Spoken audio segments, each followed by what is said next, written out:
Well, I think there's two very important things. There's the one sort of basic incentive, which is the opportunity to be published is very exciting for our students. We get a lot of hits from moms and dads and uncles and so forth. And students, when I'll do my various surveys and I'll ask them about goals and objectives, oftentimes what they talk about is, well, they want to find that opportunity to be published. So, of course, it's a natural human desire, and for these students early in their careers, that's a very big milestone. But it's much more pedagogical than that. That's a nice incidental. But what Winona360, in terms of using it in the classroom as a laboratory tool, really changes and affects the pedagogy in a very particular way, which is, in many ways, our assignment-based curriculum tend to have that effect of sort of just chunking it out. Everything is geared towards completing an assignment, to doing what you need to get by, right? And then everything drives to the assignment and the deadline. If you have half a dozen assignments in the course of a semester, you do 4 or half a dozen things, right?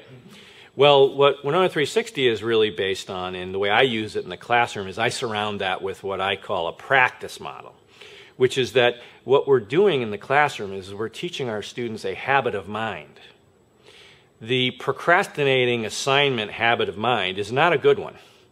An ongoing process of discovery, of shooting, of experimenting, without the threat of an assignment grade per se, is the first part of it. So I imbue a really strong practice sensibility that you're exploring and you're creating. And as long as they're practicing, they're getting credit for completing their weekly, what we call a weekly practice. Then at certain times of the year, they are on assignment for Winona360, and that they only get credit if they raise to the standard, as reflected in the rubric and in 360 itself, to get published. So you don't have the C out. So in other words, in many assignment-based classes, you could get a C on every assignment and get a C for the class. If you were to effectively do a C on every assignment, that wouldn't be good enough for Winona360, and you would not pass the class. So they actually get graded on the number of published pieces that rise to the level of Winona360 standard. So it substantially raises the bar.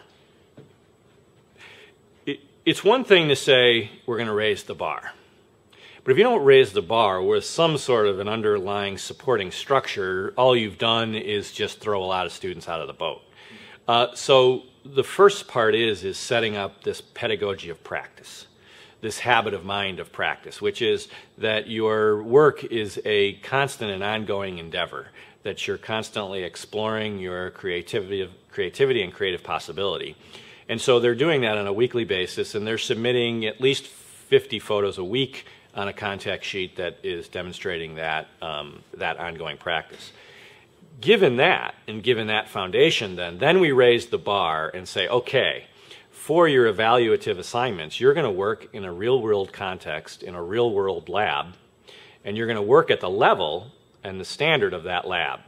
And so after that process of practice and creativity, then they are doing evaluative work based on whether it meets the criteria of publication.